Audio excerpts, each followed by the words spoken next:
Assalamualaikum warahmatullahi wabarakatuh. Selamat datang di video ini. Perkenalkan, nama saya Tina Salsabila. Saya mahasiswi program studi administrasi publik di Universitas Terbuka Banjarmasin. Pada kesempatan kali ini saya akan membahas mengenai perubahan yang terjadi pada organisasi sektor publik, khususnya di Puskesmas Desa Simpang 3, Telaga Silaba, Amuntai Selatan.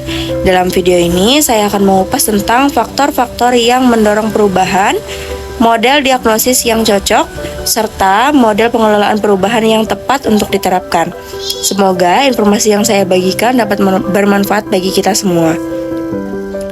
Nah, kenapa saya memilih UPT Puskesmas Amuntai Selatan sebagai organisasi sektor publik yang akan saya amati pada tugas ini? Karena Puskesmas ini berada di Desa Simpang 3, Kecamatan Amuntai Selatan, Kabupaten Hulu Sungai Utara atau Kalimantan Selatan.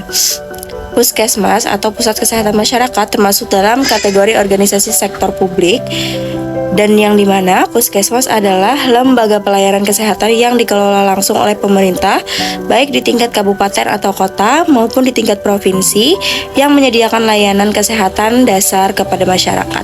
Sebagai organisasi sektor publik, Puskesmas memiliki tujuan utama untuk memberikan pelayanan kesehatan yang terjangkau dan berkualitas kepada masyarakat, serta berperan penting dalam upaya promotif, preventif, kuratif, dan rehabilitatif di tingkat komunitas.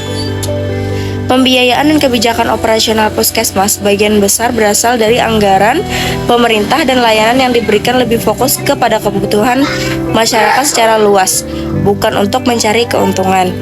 Puskesmas berfungsi untuk melayani masyarakat dalam hal kesehatan dan bekerja di bawah aturan serta kebijakan yang ditetapkan oleh pemerintah dan menjadikannya bagian dari sektor publik. Mengapa organisasi tersebut perlu melakukan perubahan dan faktor-faktor apa saja yang mendorong organisasi tersebut untuk melakukan perubahan? Yang pertama, saya akan menjawab sekaligus memberikan penjelasan mengapa Puskesmas di Amuntai Selatan sebagai organisasi sektor publik perlu melakukan perubahan dan faktor apa saja yang mempengaruhi Puskesmas di Amuntai Selatan sebagai organisasi sektor publik. Nah, hal ini perlu melakukan perubahan untuk meningkatkan kualitas layanan kesehatan kepada masyarakat. Beberapa faktor yang mendorong perubahan ini antara lain: 1. Perubahan kebutuhan masyarakat, di mana dengan seiringnya perkembangan zaman, kebutuhan kesehatan masyarakat juga berubah, baik dari segi kasus penyakit maupun kebutuhan layanan yang lebih spesifik. 2. Kebijakan pemerintah.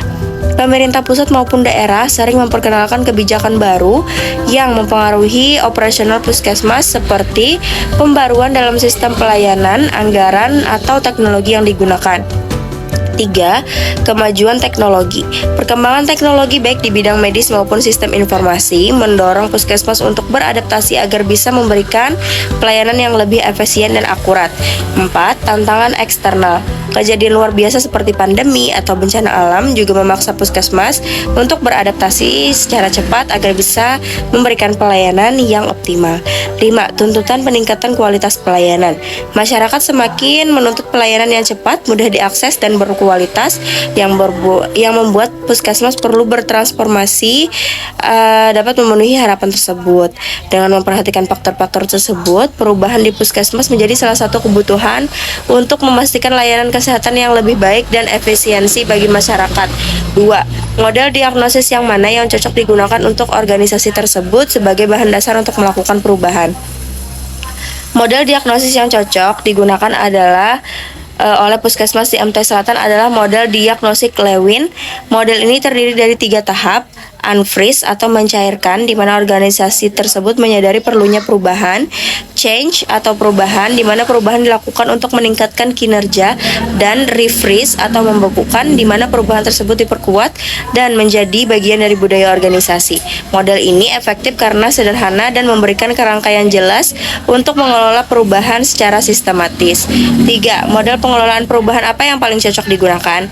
Yang paling cocok digunakan adalah model Kotter 8-step change. Model ini membantu mengelola perubahan secara bertahap, mulai dari menciptakan urgensi, membentuk tim perubahan, hingga memastikan perubahan tersebut menjadi budaya organisasi.